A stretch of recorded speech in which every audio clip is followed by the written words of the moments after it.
Alright, this is Mr. Blackhammer 2021. Gonna make another review, my Monday Night Raw review from last night. I'm also gonna talk about the news and rumors in WWE, such as turn WWE and Owen Southern Cody story. Cody doesn't like what The Rock is cooking. This was Monday Night Raw. Kevin Owens wants the answer from Cody. Story, good wrestling. Over here, this is Monday night. And these are the news and rumors. CM Punk lawsuit tours. CM Punk said sue AEW. Tony Khan. Jade Cordell making her WWE debut on NXT. Um, Now tonight we do have NXT tonight. We have NXT is on tonight. Um, Now before I talk about my news and rumors and talk about the show, I want to go to NXT. We have Dominic and Carmelo Hayes and a champion versus champion. We have Buss and Tyler Bate, Joe Gaffney, Doc Hudson, Roxanne Perez and Lola, Becky Lynch appears. So my video is sponsored by Fightful, JD from New York, Salamonster, Good Mike Work Commentaries. My video is sponsored by all my favorite podcasters. I got more on the way. Hit that like button, leave a comment, please subscribe to my channel. I'll make this about maybe 30 or 40 minutes. See how long it will go. But let's see what JD from New York has to say. The richest man in Hollywood. Well, still wants everyone's money. He's not working right now. Don't get me wrong, he's fine. I get that. But what I will say is that, I know The Rock comes with a heavy price tag. And the other thing that was really hammered home being The Rock was, I wanted to do something that's never been done before. It's like, okay, let's do something different. So where do we go after WrestleMania? And I'm thinking to myself, I like The Rock. I like Dwayne. But do we really think that Dwayne is sticking around past WrestleMania? Because I sure do. So what the hell are we talking about here? I mean, what are we talking about? You elaborate so much on everything else, right? The Rock. Why couldn't you elaborate? Okay, I was going to stick around into Puerto Rico and everything. No, you weren't. I mean, in my opinion, no, you weren't. So what is the one thing that you didn't want to, that you couldn't come to an agreement with? They put the pencils down, according to The Rock. I think it was money. I also think, truthfully, that Nick Khan and The Rock had a private conversation. This is going to be a bomb for some people. Nick and The Rock had a private conversation, Wayne, and they said, hey, man, this merger's coming up. Yeah, I'd really like you to be a part of the first WrestleMania under the new umbrella. Let's save you for that. Yeah, that's what we're getting. That's exactly what I said on my stream on Saturday. I mean, they all knew that the sale was happening, and then when The Rock was told by Nick Khan, "Hey, we got the sale going on. We're gonna listen." There was a commercial. Hold on. Hey, commercial. Takeout style. Abe LaGreca, he's partially correct. Where's Cody's time? I don't think Nick Khan, The Rock, Vince McMahon give a shit about Cody's time. Oh no, I would say that if they're looking at things, they're not looking at an individual basis and like we really got to take care of this guy. I think they're looking at the bigger picture in the company. And I do believe LaGreca had a really, really good point. For some of the things I disagree with, but LaGreca did say that Cody is on his way to be the face of wrestling. He's right. I mean, he is right. And maybe The Rock doesn't like that. Maybe John Cena doesn't like it. I don't know. But realistically, it's not up to those two guys. And I do believe that Cody's time will come at WrestleMania 40. And I do believe that we could see a WrestleMania. To LaGreca's point, how is Cody going to finish his story? Here's the way that I see Cody finishing his story. Okay? Rock and Roman take on each other. Saturday night, main event. No championship on the line. For the head of the table. Who is the head of the Samoan family? The bloodline. And then Sunday, we get Roman Reigns and Cody Rhodes. And The Rock can win on Saturday. Runs into the storyline. Roman's kind of down on himself. Man, I can't believe I lost to The Rock. I can't, that type of stuff. He's all in his head. And Cody finally gets to finish that story. That's one way to do it. I will tell you, if they leave Cody off WrestleMania 40 for that Universal Heavyweight Championship, boy, that's a fucking mess. I mean, they can't afford to do that. Where else does he fit? He doesn't even fit anywhere else creatively. Everything else that you try and put him in, it's only going to be, hey, we got this guy, Cody Rhodes. He's supposed to be our guy, but he's nothing more than a fucking bench player here. I mean, he's supposed to be the star player. Meanwhile, he's playing sixth string on the bench. Yeah, he's an all-star, but he's a sixth stringer. Nobody wants to see that. Again, they were supposed to be, and for all the hate that I got on social media when I put this out, that WrestleMania 39 was going to be star-studded. It was supposed to be, not because of the Hollywood tagline. It was supposed to be. I said that WWE would have sold their company or merged their company by WrestleMania 39, the latest WrestleMania 40. All of this happened. I can tell you that Stone Cold Steve Austin and The Rock were more than likely supposed to have a program at 39. They might have pulled both of them, or both of them might have said no thank you because they're creative. I'm not going to sit here and tell you that's not true. Or because the merger was happening and they want the first Mania under the merger to be massive. So while I understand everyone's frustration, Cody needs to be the guy. I'm with you, ladies and germs. I'm with you. But the problem is that this is a global juggernaut, and they're going to put the biggest names out possible for this first WrestleMania. So hopefully, Roman wrestles twice. Yeah. No, it's Yeah. not. I mean, I said everything that Drew just said here on Saturday, so I'm glad him and I are on the same wavelengths here. I knew it. I knew it had to come down to the merger. You know, Rock is a great businessman. Rock is a great salesman. He's gonna say something, and people are gonna be like, you know, starry-eyed. Oh man, Dwayne Johnson, he's such a great guy. Look at his great explanation about what happened. I mean, through all that great explanation, there's a ton of bullshit. Like, I saw right through it. I knew exactly what he was talking about and what he didn't really divulge and what he really couldn't divulge. Vince McMahon, he said he wanted to do things for the fans, Drew. The Rock, you know, he wanted to do something on the sphere of breaking boundaries or something along those lines. He wanted to do something new and transcending. And it's got to be for the fans at WrestleMania. And I'm sitting here thinking to myself, yeah, that's great and all coming from The Rock, but can you honestly see Vince McMahon doing anything for the fucking fans? I don't think so. I mean, it was all business from day one. Here's the problem with all of this, right? It's all hullabaloo and hogwash, truthfully. And why I say that is because The Rock wants to do something for the fans. Okay, well, these fans are, a lot of them will be okay with a WrestleMania one-off. You come in January or February, you have your WrestleMania match in Philadelphia, it really writes itself and you go home. Okay? But if you want to do something different for the fans, you ain't sticking around for 3 to 6 months. Let's just call it what it is. And that's okay. It is what it is. You are not sticking around for 6 months. And we understand that. As fans, as a businessman, and as somebody who enjoys this product, I understand you're not sticking around for 6 months. You got bigger fish to fry, my man. And I get that. So don't insult my intelligence and sit here and say that, well, we want to do something different for the fans. Where do we go after that? Brother, you haven't wrestled since WrestleMania 29. Don't tell me the 32 match. That's garbage. Okay? I mean, come on. All right? What was You it, wrestled what was since that match? 6 seconds? Right. You haven't wrestled since WrestleMania 29. You were supposed to wrestle at 32. You didn't because of an injury. I get it. You had a movie to shoot, all this stuff. You're bigger than WWE. We all get it. So I don't understand the constant wool. I don't need the wool over my eyes. I don't need you to pretend. Just come out, do your eyebrow, do your catchphrase, electrify like you do, like you can only do, and go home after WrestleMania. It's okay. I appreciate it. My kid will appreciate it. The fans will appreciate it. To sit here and say you want to do something that's going to transcend the business. All right, how? You're going to be here for 8 months? That's exactly everybody's question. How? Like, what does he mean by that? What does he want to accomplish in the time that he's going to be here? Which I think, like you elaborated, is only going to be for WrestleMania. The story, the bloodline story, is Dwayne's to tell. Like, he's the final boss here. There is nobody else. That's what the fans want. They want a completion to this story. That's all we ask for. Drew, we don't even want him to be here for another 3-6 months. What are we going to do with him? What is WWE going to do with him? Let me ask you this.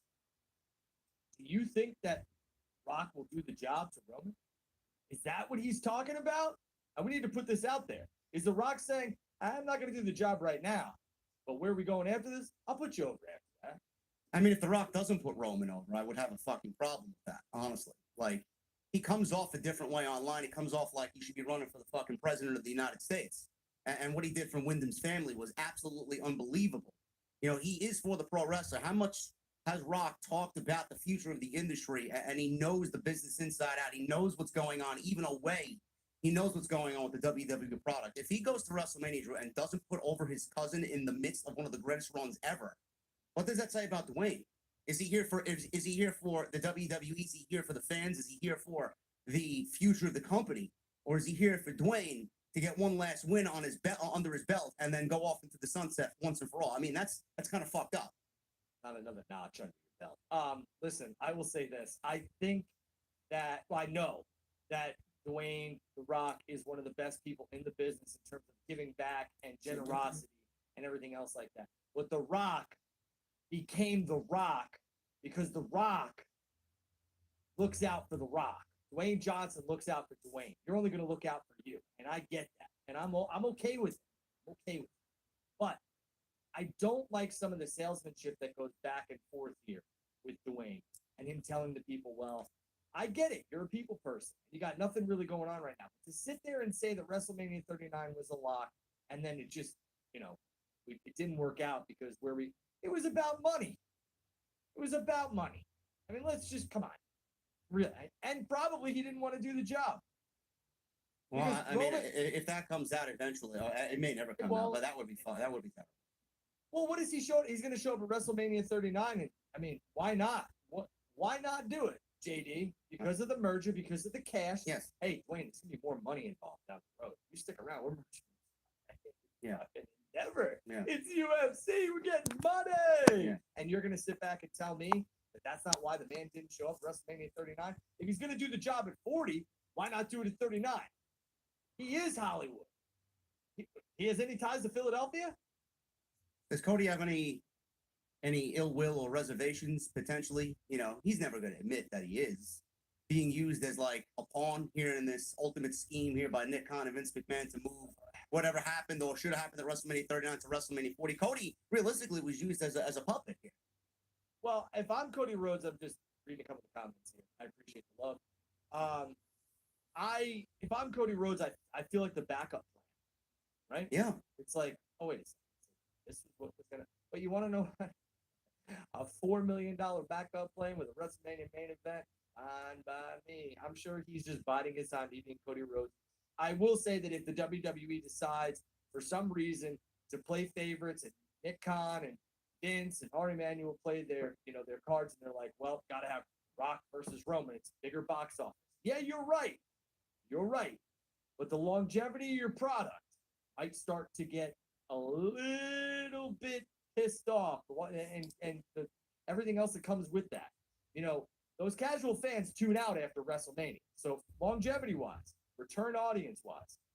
So you feel Endeavor's going to have a say in something like that? I thought they were not going to have a say creatively in what goes on there. That's what we were told anyway, man. I don't want to sit here and tell you that Vince should be in charge and he should handle the day-to-day. But I mean, Ari Emanuel said that's all WWE. I'm not going to interfere in that. I mean, I don't think Ari's going to go. Suits and ties. A bunch of bullshit, Ari. Well, listen, I'm okay. I mean, I'm a suit to a certain extent, and I will flat out say that. But I have I take everything that I've ever learned and I resonate with people. I don't just look at the business side of things. So I will say that I think Ari, Vince, Dana, that whole board of directors is going to say, hey, this is the first WrestleMania since the merger. We got to get some big box office. You don't think Phil Brooks and them are going to chat a little bit? They will, whether or not the deal gets done and Phil can keep his goddamn head on straight. CM Punk is another thing. Now, they're going to load up this WrestleMania. I think Stone Cold's getting called for sure. Dwayne. I think they're going to lay off, Taker and Hogan and those type of guys. Oh, God, no. Please. Well, yeah, I'm just saying they're not going to wrestle. I just don't know what to do with them. But I wouldn't be surprised if they make an appearance. But realistically, I mean, this WrestleMania is going to be massive. And it'd be massive in the polarizing part-time talent. I'd have a major – you might get your quote-unquote dream match. But, yeah, I do believe the board's going to have a little bit to say when it's on WrestleMania. That's going to be a little disheartening because I was hoping we would move away from that as seen by this year's WrestleMania, which I thought was probably the best WrestleMania of the decade. One of the best WrestleManias of all time. There's light at the end of that tunnel, but we all have to understand this is the first WrestleMania in the merger. They're going to want to make the biggest bang. And lo and behold, Hollywood's done for right now. So you could have potentially, I want to say that again, before this is clipped, they're on the internet. Drew said Cena, Batista, and Rock are all back. I said potentially. All your Hollywood boys and girls might be shuffling their asses over to WWE because that sucker's still going. Yeah. Well, that's the whole Rock situation. One last question before we move on from the Rock situation, Drew. The Pat McAfee show where the Rock actually divulged all this information. Was this one big elaborate plan? Is this something? This is something that didn't come about on the fucking day of, right? I mean, this was all a pre-calculated plan for the Rock to be there, and then WWE, and then they all correlated their schedules, and then he showed up. I mean, it just felt like a beautiful kind of synergy. That's Nick Khan's new word now. Synergy of a bunch of different things coming together at the right time. I mean, it was just too perfect. Well, I'll say this. I have an immense amount of respect for Pat and the boys. He's great. They have always treated me well. And when I first met Pat McAfee, he introduced himself as Peyton Manning. And I was like, Pat, I know who you are. This was before he got like massive. And I was like, Pat, I know who you are. I'm a football junkie. And he laughed. We talked for a little bit. But I will say this. I don't think that was planned. Dwayne, The Rock, was showing up to do College Game Day because Colorado and Deion Sanders, for all you football, for people who don't know college football, they have one of the hottest programs on the planet right now. And Dwayne wanted to be a part of that. They're in Boulder, Colorado. ESPN, The Rock, Dwayne, Boulder, kind of all fit. Pat, him having that time, making the time for Pat. Pat's always going to make time for Dwayne Johnson, The Rock. Anybody would have. Pat said that on his show. Do I think that Pat knew the bombs that were going to be dropped by Dwayne? No, I think Pat asked questions. I think that, Dwayne might have been privy to some of them, but no, I don't think that was a premeditated interview. The SmackDown appearance was planned.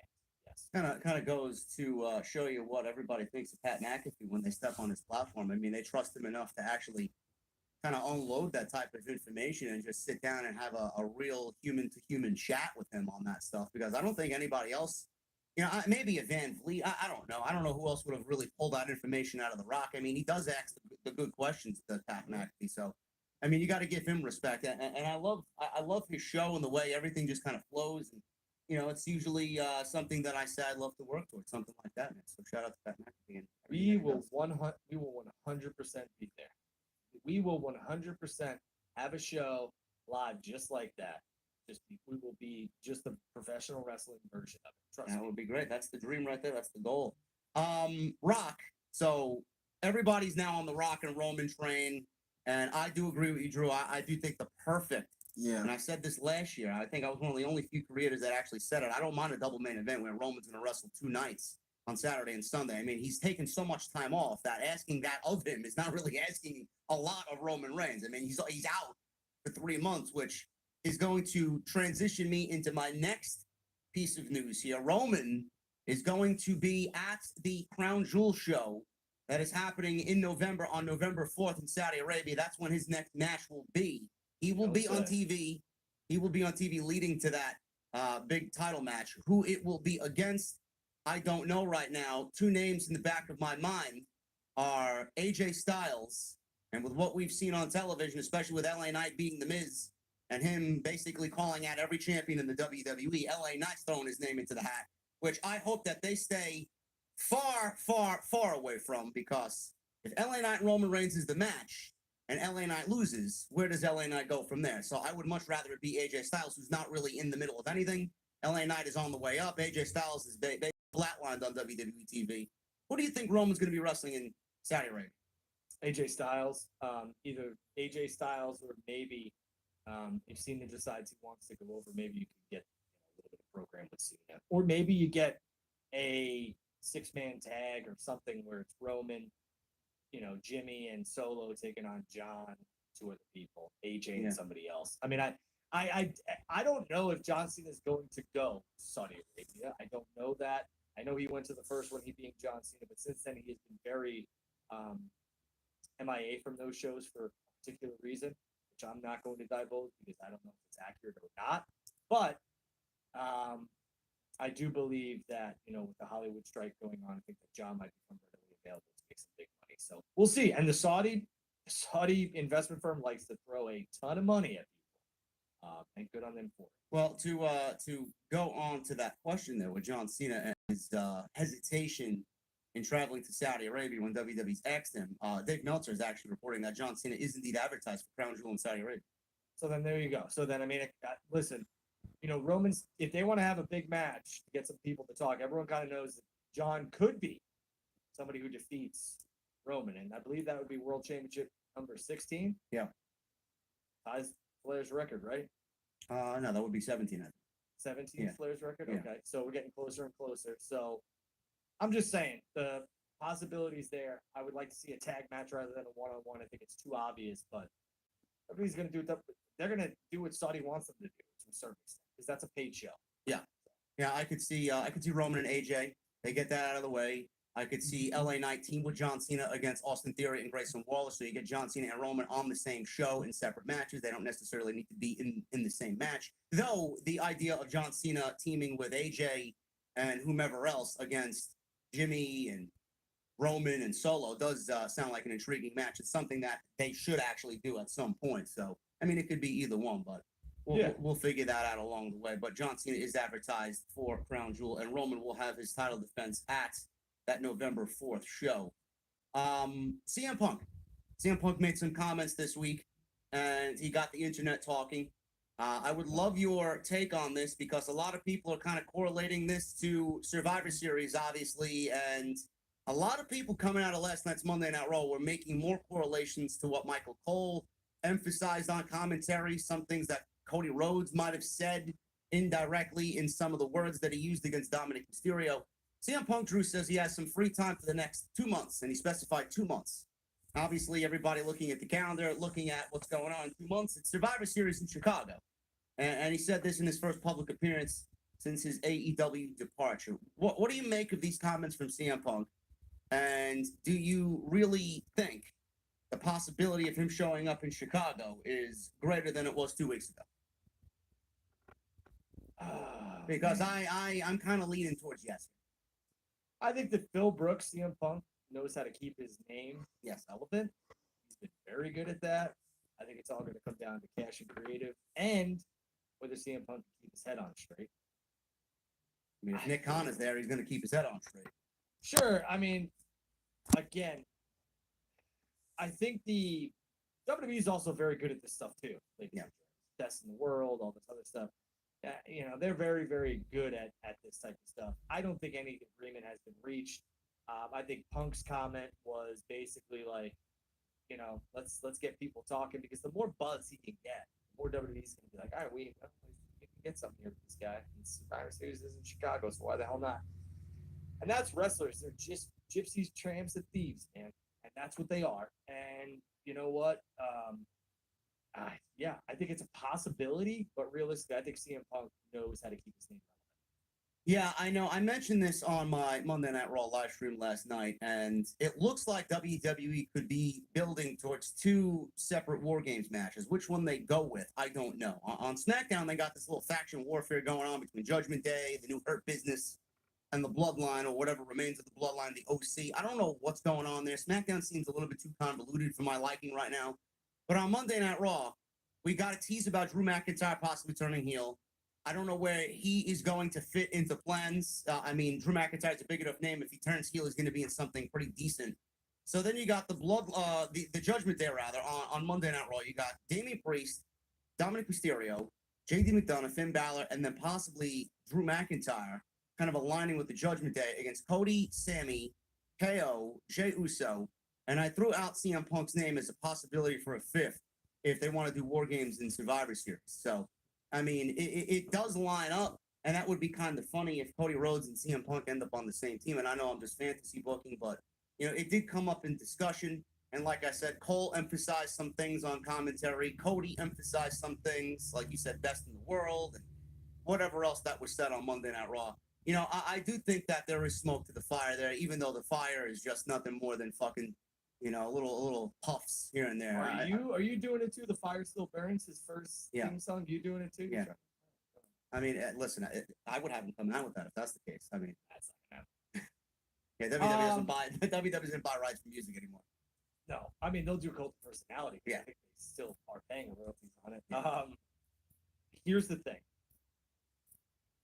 What WWE should do, and I think they will, is they will announce a War Games match. There'll be one mystery partner. Mm-hmm. And if it's not Punk, which it might well not be, maybe Randy, maybe whomever.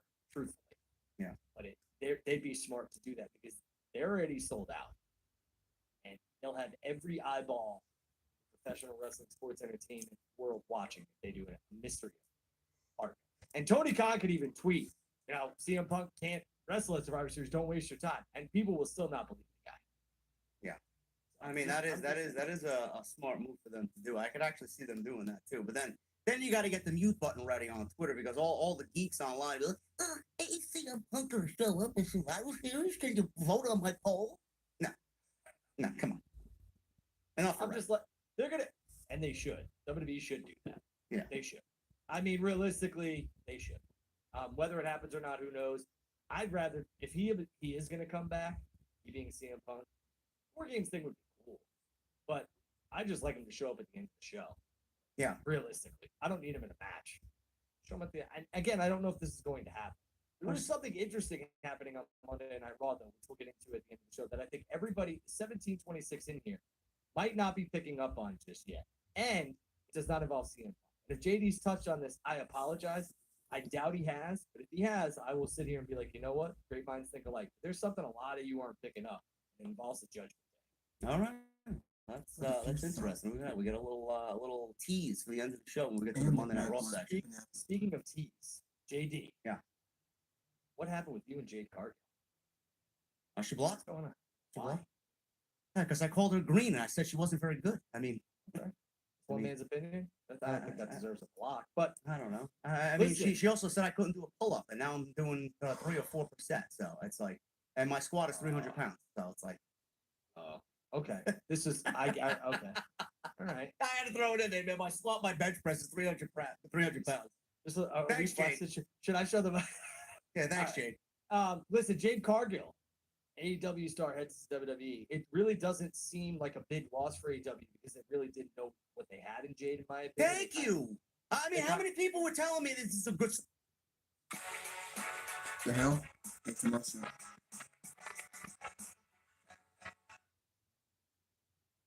You know what? I mean, realistically, this is.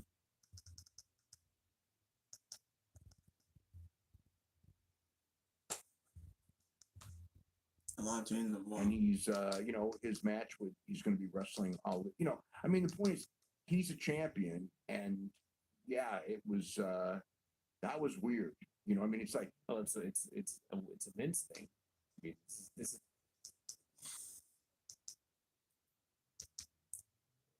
so Becky Lynn's so they got blown by Tiffany Stratton and Katana or something.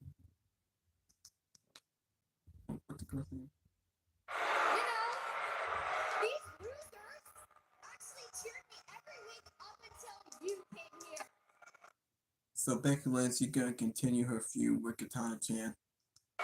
With Tiffany Stratton and Katana. I want my rematch. Result is going to be the same. I'm not because you're not.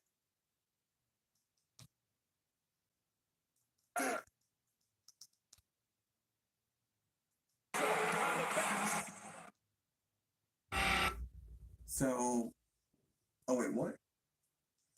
Oh, hold on. I thought I heard something.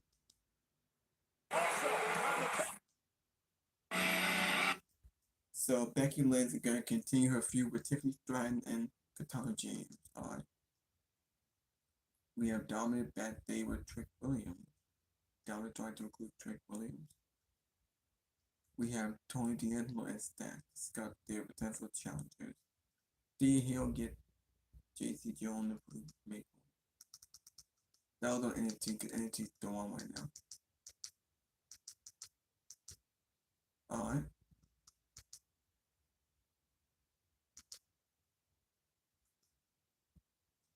I forgot to look at this.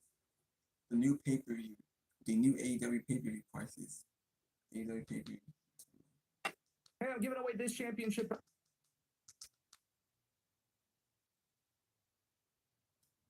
Vince McMahon made WWE staff and ridiculous explained ridiculous reason for merger with UFC. Top AEW star injured. Tony Khan praises WWE UFC merger. AEW on mass pay-per-views.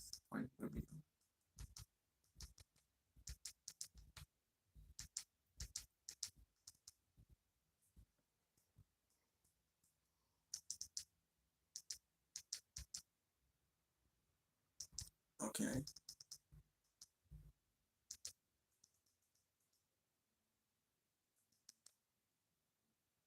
Eventually beat her, probably more than All right. Let's go back to JD from New York and Angel But- McDowell. it's a different opponent for Rhea to get her all the way to WrestleMania. Here's the deal. Jade Cargill, the first set of eyes I laid on, I said, what's your mind? I said, yeah, that is WWE written all over. And AEW did a really good job with her in the early going. They squandered that.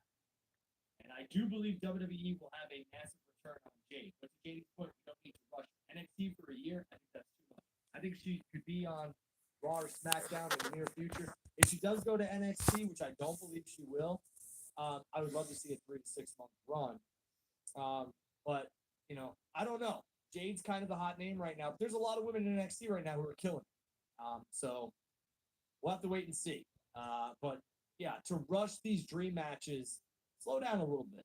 I agree. Let's let WWE have their moment, because realistically, for all the Jade fans out there, and I'm one of them, you really want this woman to go to WWE and take L after L after, because then you're gonna be pissed there too. She's not beating Bianca right now.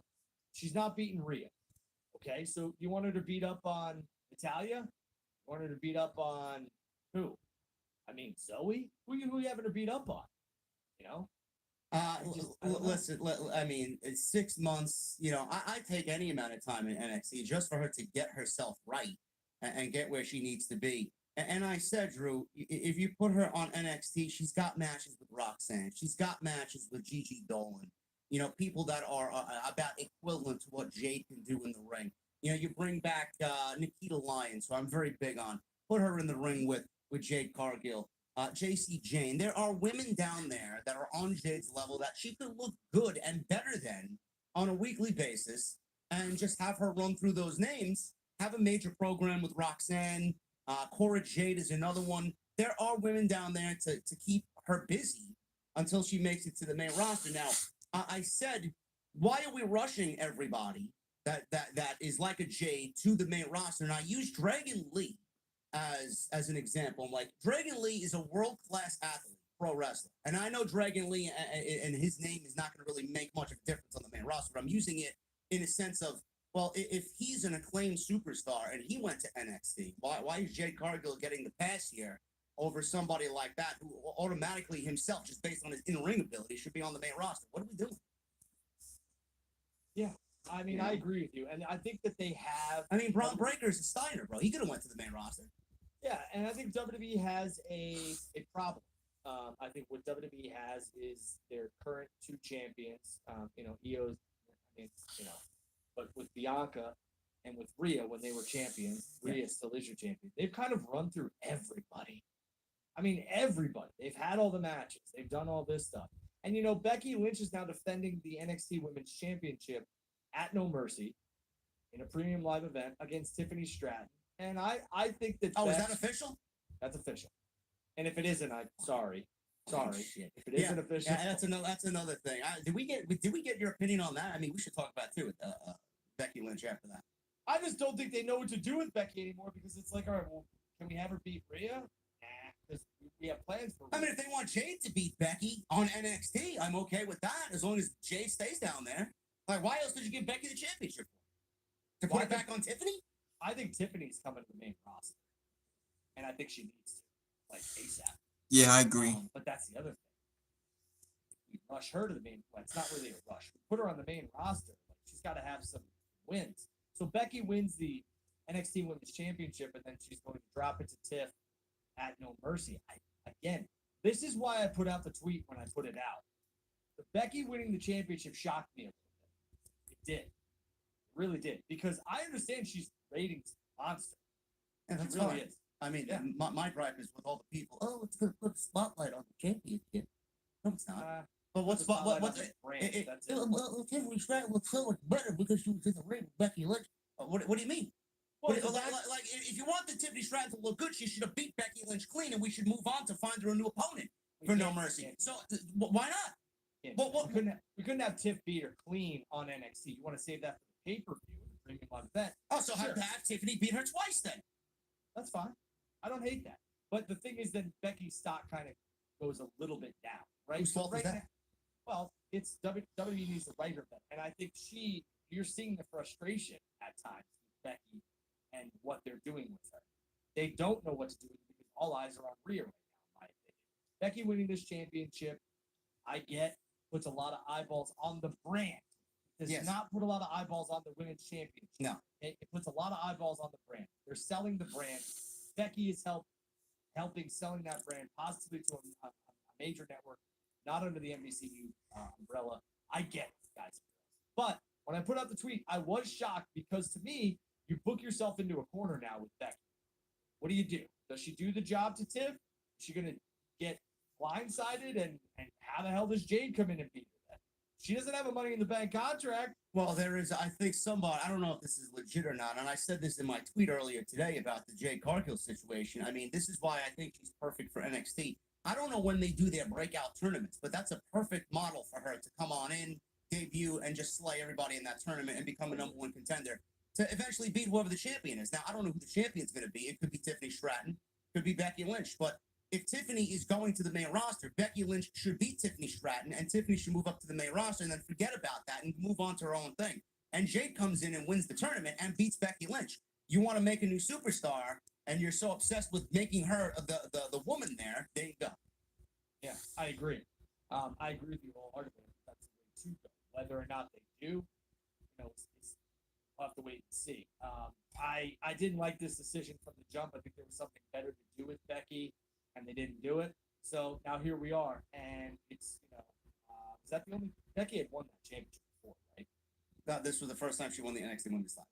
So maybe that's part of the reason why they did it too, to give her, because I believe Charlotte, Bailey, Sasha, Mercedes, all Bianca, even Rhea have all held that championship.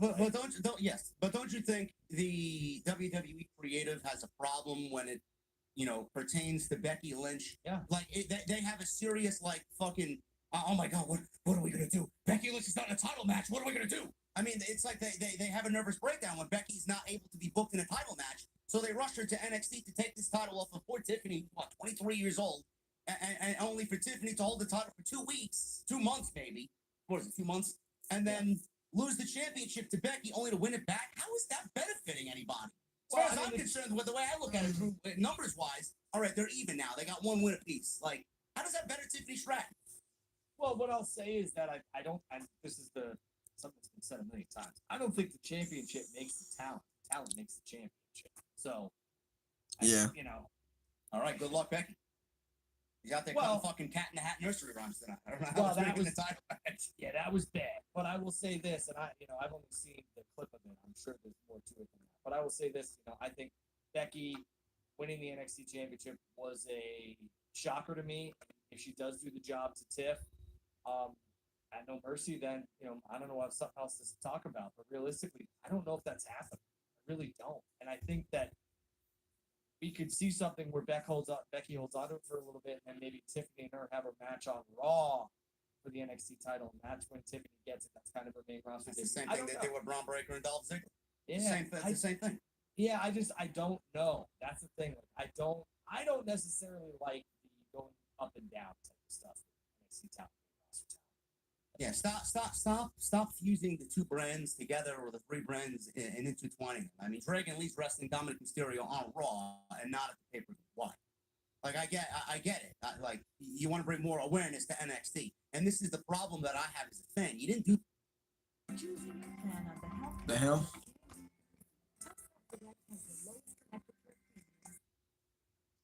And you don't have to. I totally get it. I think that WWE needs to do. I didn't like the whole. I don't like the up and downs. No, it seems lazy. No, so I don't.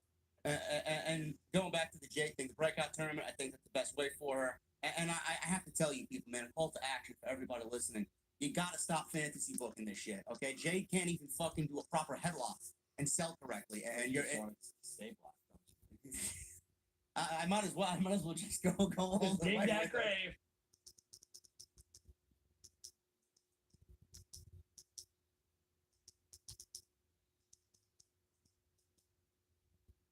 Tell you guys quality over quantity.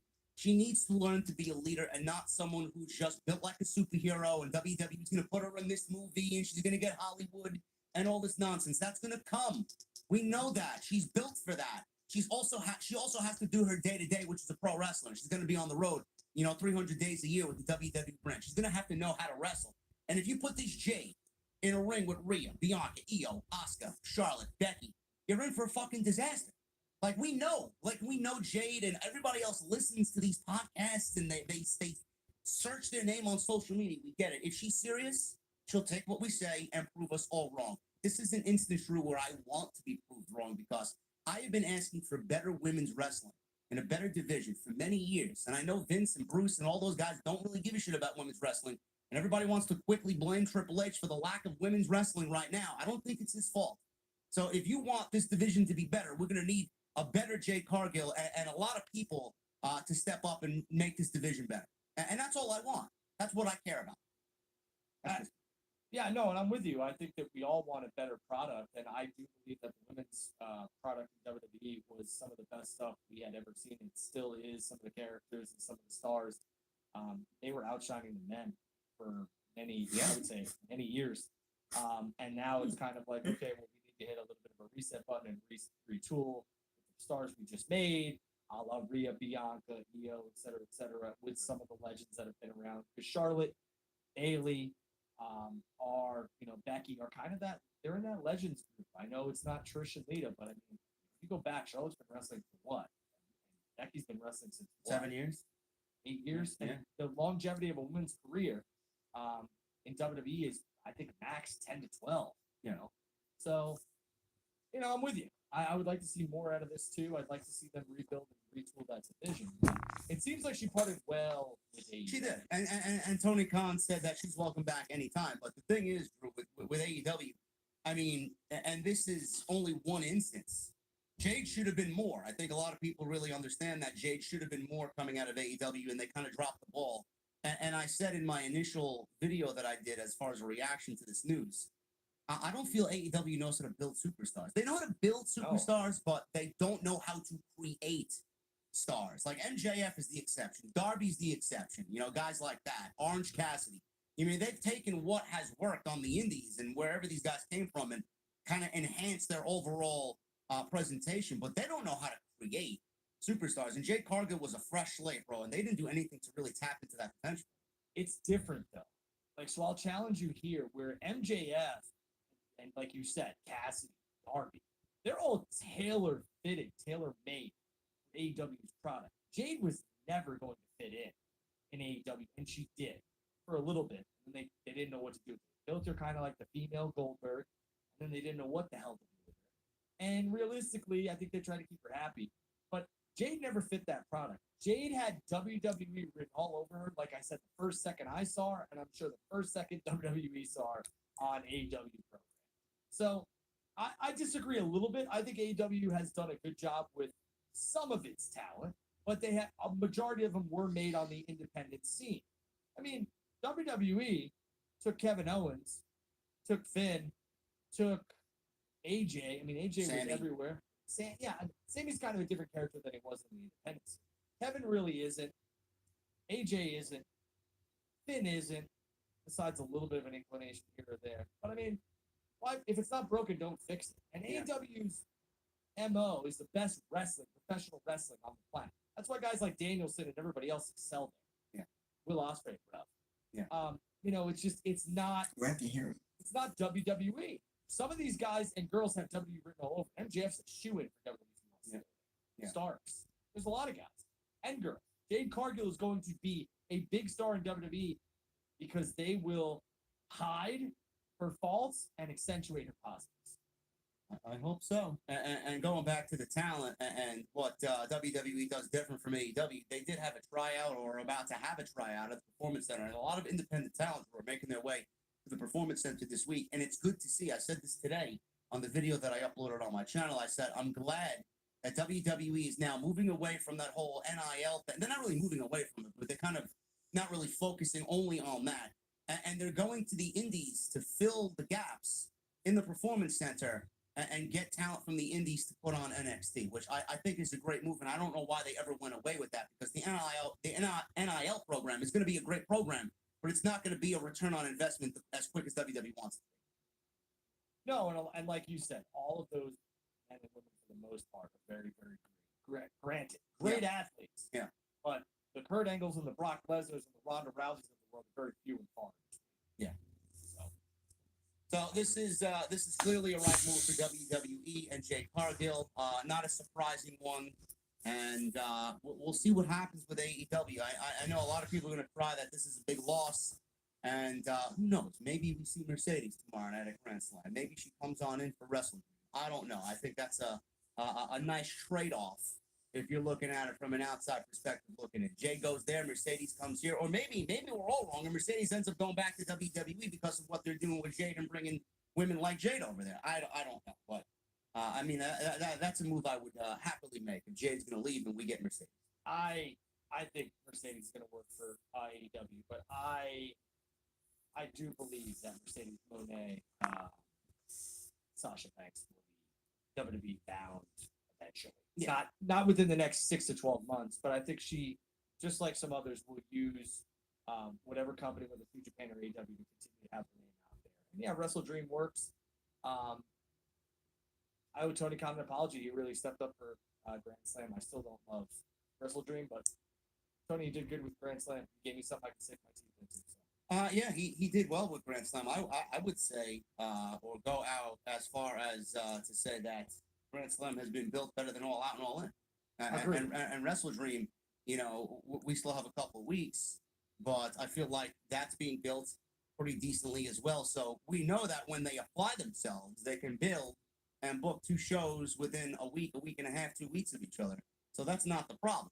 It's the fact that, they want to do something when they want to do it, and then when they don't want to do it, they won't do it. But as far as what they did for Grand Slam, Drew, are you completely satisfied with the card that we're getting over last year's card? I mean, it looks like a tremendous show tomorrow. So I like this year's Grand Slam because there's a lot. Again, pro wrestling and sports entertainment.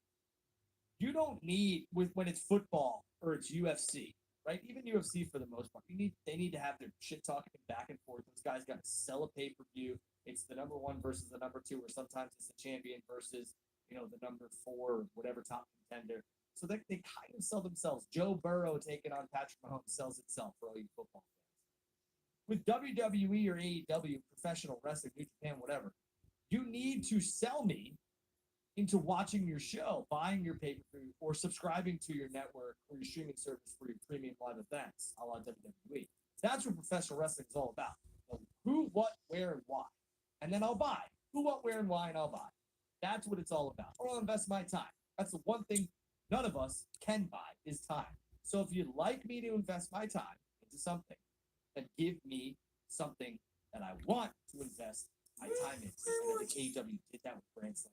This year, last year, yes, but this year especially because there was some stuff on, like you said, All Out and All In, that I was kind of like, okay, how the hell did we get here?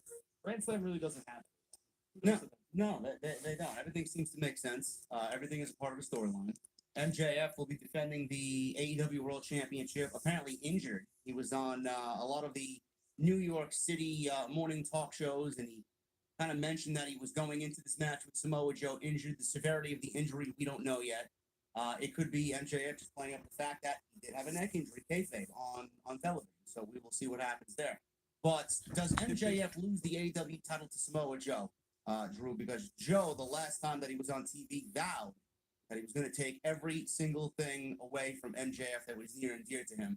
Do we see him take Triple B away from MJF tomorrow night? No. Could we see the Adam Cole heel turn? Possibly. Yeah. Could we see Roddy Strong do something? Possibly. Could Roddy join MJF? Possibly. I don't know. But we'll tell you what I will be doing. Be watching, which I haven't done live in a couple of weeks. I normally watch it, 9 o'clock my time. I get an hour fast forward to commercials. And that's what I'm saying. This show makes me want to sit down and watch when it goes live. Appointment television. It's like The Sopranos, Breaking Bad, all that stuff was for me. This is appointment television. AEW did a good job of Grand Slam. Jericho versus Sammy Guevara. That's the other match, or one of the other matches on the show. They are wrestling to basically get out whatever anger problems they have and then focus on the tag team championships. I'm looking forward to that. Eddie Kingston and Claudio, they will be wrestling for the Ring of Honor and New Japan Never Openweight Championship. Eddie Kingston in New York, in his hometown, winning the Ring of Honor title. I mean, Eddie Kingston winning that is going to be a great moment, and we all know Tony Khan is about moments. John Moxley and Ray Phoenix for the International Championship, and Saraya versus Tony Storm. Maybe we see a surprise. I mean, Tony Khan's always full of surprises. Last year we got Saraya. Who do we get this year? Yeah, I mean that's the big thing. Tony's kind of gotten this reputation for giving surprises and giving the best, possible matches he possibly can. I don't know. Truthfully, I don't know who's out there. I think Mercedes would make the most logical sense here if she's going to be at Wrestling. But I'll say this, I have a question for you regarding Grand Slam. For all the praise that me and you were giving it, the card, and everything else like that. Yeah. Their pay-per-views, which we have to pay, $56 for whatever it is. And we can write them off. You can split them with your friends, absolutely. But this is a free show. Is this a problem for you? That they're free shows on television, which are trying to get $1 billion deal. Yeah. Has better builds than their pay-per-views. Is it kind of WCW-esque at times? It is. And I do actually have, I've always been a proponent of making the television shows worthwhile. I hate dead television. I really do. And I know Andrew Zarian, shout out to Andrew. He's a great guy. I had many a drink with him. He's really awesome. He broke the news that he He's feels got a great first name. uh, He's a good I've talked to him. He's good. he broke the news and he was pretty, he's not going to put his reputation out there like that. He's like, I'm pretty confident I can say this, that AEW is moving max. We're going to get 12 pay-per-views per year. And, Drew, I was against that. I was very against that. I was like, fuck that. AEW doing the old NXT takeover model, 4 or 5 shows, major shows per year, making the television shows mean something, having special events and theme shows. I love that. Now I'm actually going, back on my word, and I'm saying all pay-per-views for AEW is going to be a great thing, because with what we've seen over the last 4.5 years, Tony Khan doesn't know how to book weekly television consistently in a strong manner anymore. It's always like, all right, we got all these months, all these weeks in between pay-per-views, and half of the fucking shows that we get until maybe 3-4 weeks before the actual pay-per-view, they're dead television. So if you do 12 pay-per-views per year, in my honest opinion, that's going to maybe, hopefully, have Tony Khan step up, not create so much dead television, and story's actually going to matter if he's going to have a pay-per-view once every month. So I'm actually looking forward to that. Or the flip side, or quite possibly, does this hurt their product? Because we've seen a lot. Remember when WWE went to Peacock and everyone was like, man, this is basically Raw on Peacock, this pay-per-view. Does that fall? Because when I got this email from Max saying live sports on us, $9.99 a month, you want it? My thought immediately went, AEW, no doubt about it. I mean, I'd heard the rumors. I had talked about the rumors, but now it's official. That's where they're headed. They're headed to 12 months. Does this, because we gave WWE a lot of shit for it, is this going to dilute their product? Is it going to hurt their product? It's tough to tell right now. Is WWE's pay-per-view, quality now the best it's been in many years? Yes. All you need to do is apply. All you need to do is, the weekly television's weak. And it's always been weak. AEW knows how to book a pay-per-view. I haven't had one problem with any of their pay-per-views. I just wish there was more story going into the pay-per-views, and I hope that this is going to lend Tony Khan to say, all right, I can't really do dream matches for the sake of doing dream matches because I want to get my rocks off backstage, but I need story now. WWE, I feel like they take the fans for granted. Tony Khan doesn't. Like, $9.99. Yeah, we gotta go out of our way and book a fucking show for everybody's getting it for free, basically. Like, they don't give a shit. So their weekly television could be mediocre, and they don't give a shit if they give mediocre pay-per-views because it's fucking $4.99 or $9.99, depending on which package you're paying for.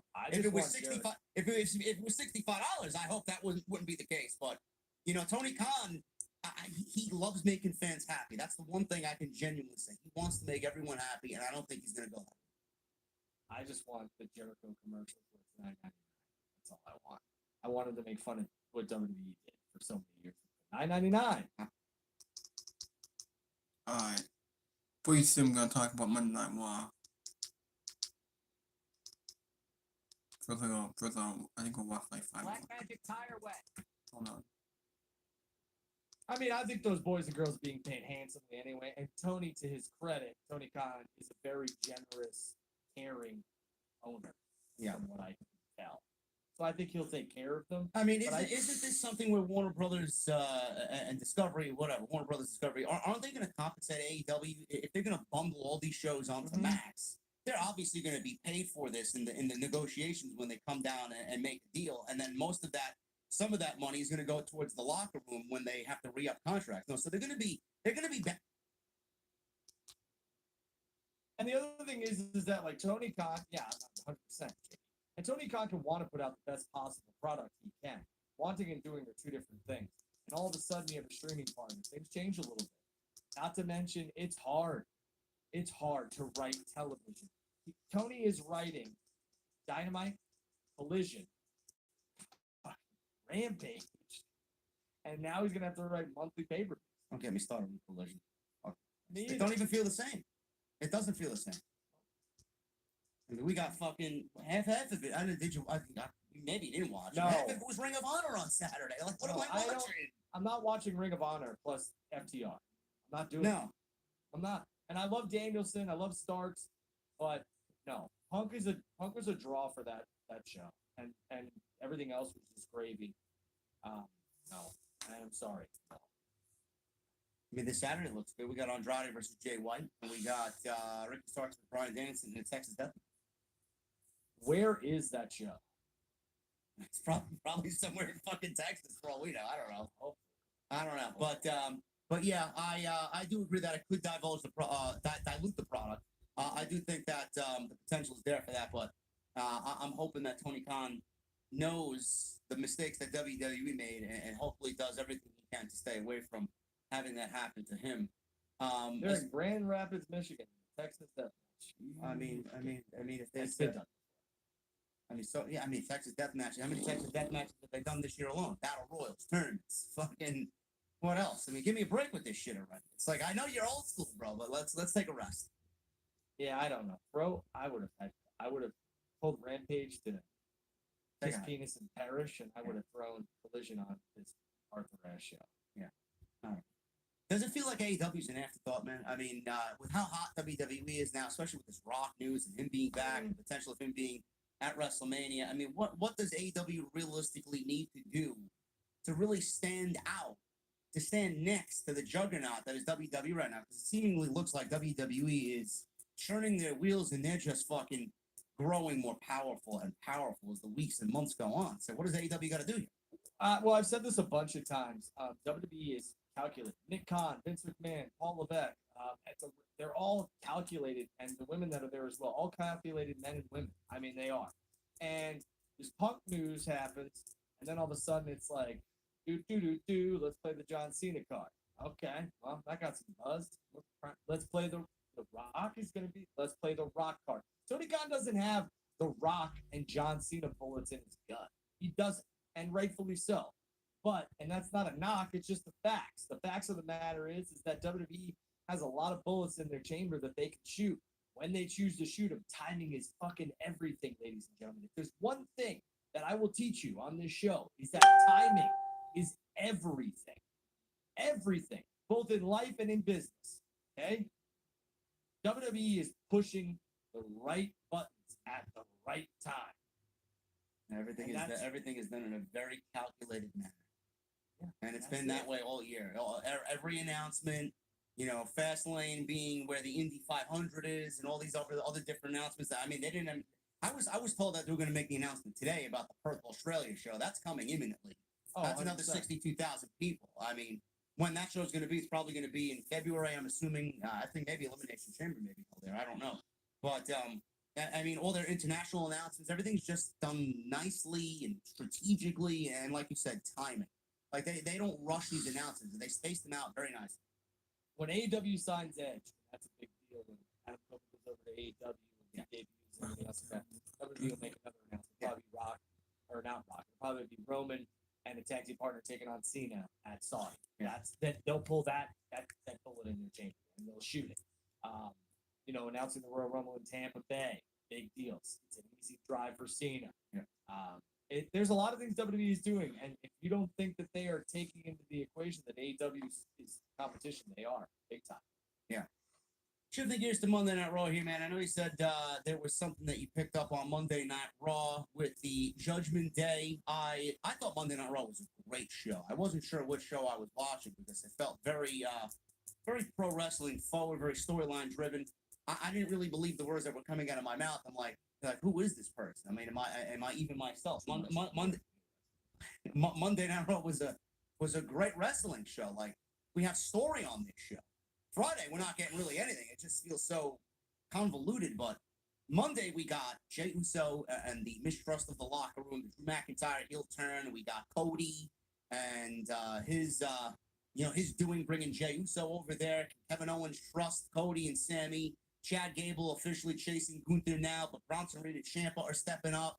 You got Kofi and Ivar having a great fucking wrestling match. I don't know where that came from. I mean, there's a lot going on Monday Night Raw that... What about your boy Ciampa? I love Ciampa. Greatest NXT champion of all time. And who did he beat? Who did he beat? He beat... no, he lost. He lost to Bronson Reed. He got Tsunami. No, he beat Bronson Reed. Didn't... We watching the same show? Yeah. I'm losing my mind here? Yeah. Who beat Vinci? Who beat... Was it Vinci? Who did Bronson Reed squash? No. Bronson... I'm sorry. You're correct. Bronson Reed beat Chad Gable. I'm sorry. Right. Yeah, he squashed Chad Gable, and Ciampa beat Vinci. Yes. Yeah. You're correct. And I mean, listen, I know me Sorry. and Giovanni Vinci look a lot alike. I mean... a little bit. I'm a little bit more. listen, I mean, I'm not afraid. Giovanni Vinci's a handsome looking guy. See? All the beautiful. I will say this. I mean, to me, Raw is going to be the closest thing to like you said, a professional wrestling show with sports entertainment gaga thrown into it. SmackDown is going to be you like, I can't take this crap until Roman comes back. Yeah. I think there is full control to a certain extent, I can't say full, by full wrestling people on Raw, and I think the entertainment people are all over on SmackDown. Quote, Vince McMahon. Yeah, I mean, we don't even know if SmackDown's going to be on Fox next year, so they better get whatever they get out of them right now. But on Raw, we got Drew McIntyre's potential heel turn looming. I think that's great. I love the ending with him not saving Jey Uso. Cody running right by him, and Judgment Day was ready to fight Drew McIntyre, but he said, fuck this shit. I know he's got a problem with Cody bringing Jey Uso over here. Do we see Drew McIntyre eventually lay? There's a reason some people And up with the commercials. because they don't do. All right, here we go. Episodes go, 4 episodes go. I will say, I'm a man. When I'm wrong, I'm wrong. It's tough. You said that Cody Rhodes was going to SmackDown, and I think the signs are more than obvious. I think that's Well, what's what going makes to you happen. think that now? What happened last night that you're making that comment? Well, Cody comes in and saves Jay. Yeah. Right? And Cody is the only person who has Jay's back right now, besides Sam. Yeah. Okay? It's Cody's idea, everything else like that. Really, now Cody is involved. He's got Jay's back. What's going to happen is Cody is going to be the catalyst to get everybody on the same page with Jay. And then all of a sudden, they're going to yank Cody out of the picture in November or whatever. And they're going to send him to SmackDown because that's what the trade is. Yeah. And it's going to be like, well, your boy's gone now. I don't know if we trust you anymore. And that the storylines WWE is doing right now gets my creative juices flowing, which hasn't been the case for years, truthfully. Yeah. And now all of a sudden it has. And I think they're very much leaning into this, that Cody is going to be the guy to SmackDown. It also very much lends its hands to Cody and Roman at WrestleMania 40. They can set that up easily. And everything that Cody built, bringing Jay over, and Sammy having his back, and then Cody convincing everybody, and he convinced KO and all this other stuff.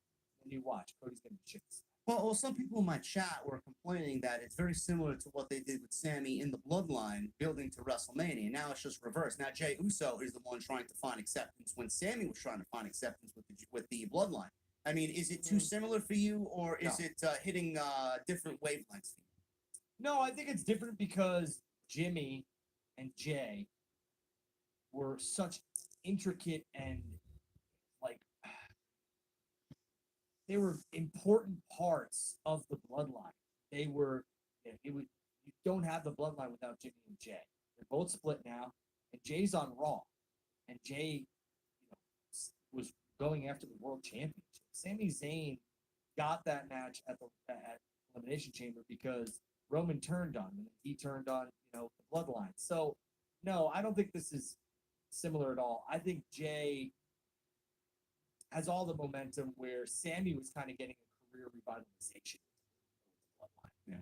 Yeah. I don't think it's to me it's not similar. Do we I mean, see, I could see the correlations. do we see Kevin Owens turn heel and split from Sammy because of this?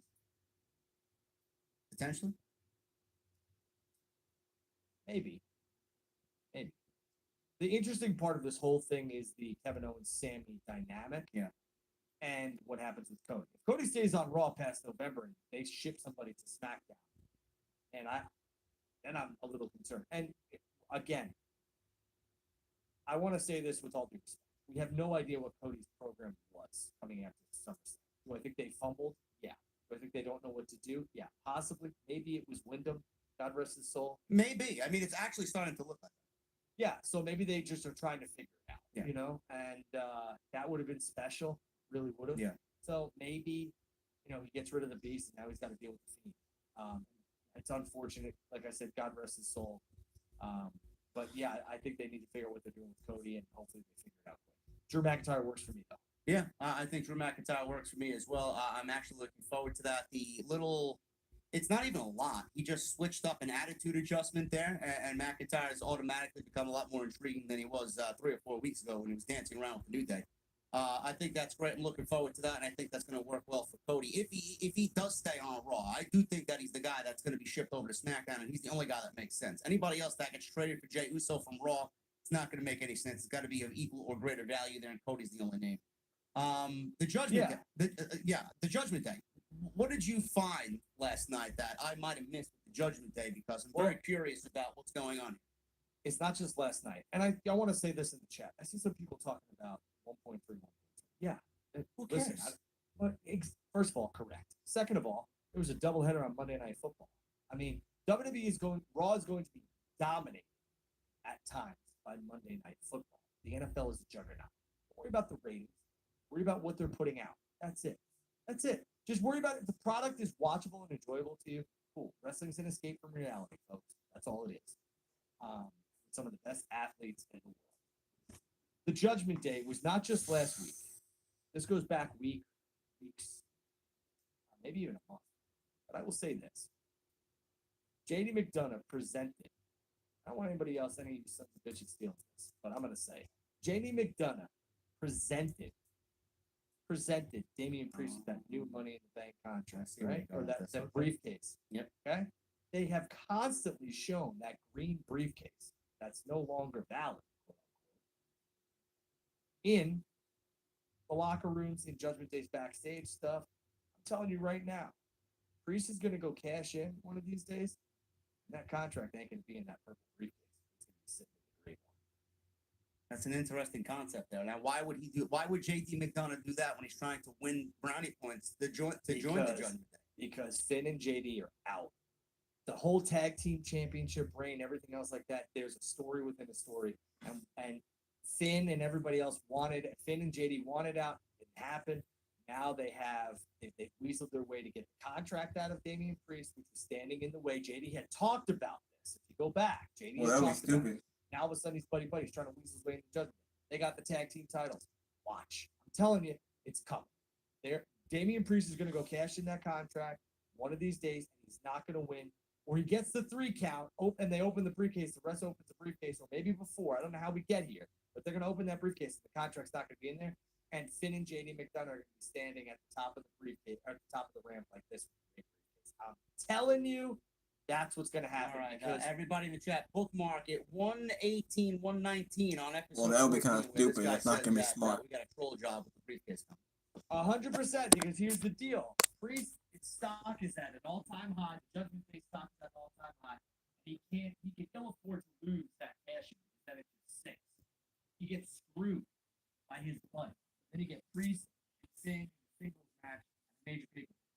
Rumble. Hey, listen, I like it. I mean, they're gonna need to do something at WrestleMania. Priest versus Balor at WrestleMania. Is that where they're going with it? I don't know. And I know that like the convoluted way you can't steal someone's contract, blah blah blah blah blah. I don't know if Priest, like, I don't know how that works. Possession is 9 times the law. Yeah. I'm just saying. Yeah, that's they got to figure that one out. But yes, Monday Night Raw has a lot going for it right now. Yesterday was a very good show. Probably the best show that I've seen. One of the best shows I've seen all summer from them. Which is not really saying much. SmackDown, on the other hand, not really much going on there. Raw is a big story. We talked about that already. LA Knight beat The Miz. And Can we say something though about what transpired on Friday Night SmackDown Live in Denver, Colorado? Yeah. Austin Theory. You might have. I talked about it. He was talking great. Absolutely. Yeah. But in a 2-year span, I has mentioned worked with The Rock, Stone Cold Steve Austin, and Vince McMahon, and John Cena. and John Cena. They're not doing that for anybody. They're not putting anybody in that spot. They're putting who they think is the fucking. That was WWE's endorsement to the fans. Hey, this guy, you don't like him? Tough shit. Get used to him. And that's the thing. Like, he's 25. He's not 35. So they Yeah. are investing a lot of time, effort, and energy into this man. And just wait. I'm telling you, they don't do that with just everybody. The Rock is very friggin' selective on who he works with. So is Steve. They have big plans. And Chad Gable, the chase for the IC title officially is now underway. He is behind the 8 ball here. He lost to Bronson Reed. And now Gunther looks like he has Bronson Reed and Tommaso Ciampa aiming at his championship. I think that's a nice 1-2 combination to keep Gunther busy, Drew. I don't know when we get the Gable-Gunther match, but I did pose this on my live stream on Monday. If we're thinking Chad Gable's the guy, and we're going to do Gable and Gunther, I think Survivor Series in Chicago with a bunch of rabid Chicagoans over there, and Chad Gable winning the title in that building in front of that crowd after Survivor Series, and then you just, tag it with who will survive, and then you do the 30-minute, 60-minute, however long you want it to be Iron Man match there. Who will survive? Can Chad Gable survive Gunther for 30 minutes, 60 minutes, however long it's going to be? I think that would be a great build and a great event to do it. I know some people were like, yeah, let's do it at the Royal Rumble. I know a couple other podcasters were like, yeah, let's do Gable and Gunther at the Royal Rumble, have Gable win the title in the opening match, and then have Gunther win the Royal Rumble. So it kind of offsets. That's too long. Yeah. And I know I just gave like a convoluted thing with McDonough, Finn, and and Priest, but that whole thing, like, you don't need to do that all in one shot. We don't need Gunther to lose at the Rumble and then win. Yeah.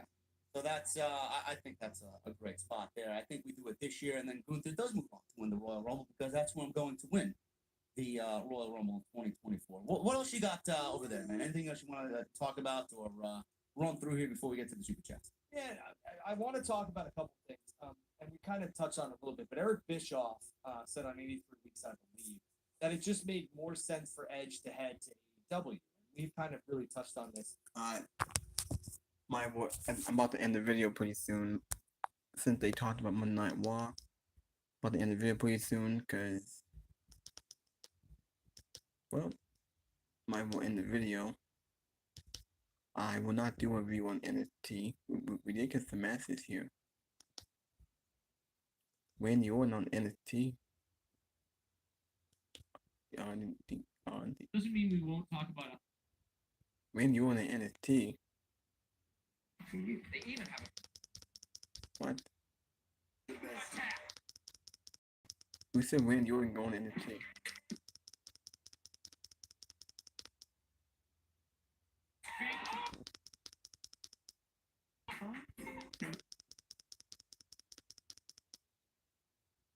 and we get paid. Invitational finals we find out next. Randy Orton at NXT.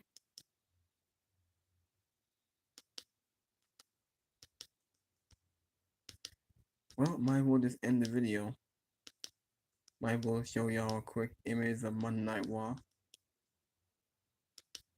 This is Monday Night Raw. Jey Uso and Drew McIntyre with the main event. Ciampa and Vinci, Becky Lynch, and a talent for the NXT title. That was an open challenge. As they said, Bronson Reed beat Chad Gable. Nakamura and Seth Rollins, they're still going at it. Damian Priest tried to convince James to join the Judgment Day. Nia Jax mauled everyone in sight. Kofi and Ivar with the best match. Cody Rhodes dominant. Match went 2 minutes. So that was pretty much it. That was Monday Night Raw, really. They showed The Rock laid out the highlights of SmackDown. And that was SmackDown, really. That was pretty much the only thing I was interested in. Becky Lynch and Roxanne Perez share a moment. Yeah, I might as well just end the video. Correct.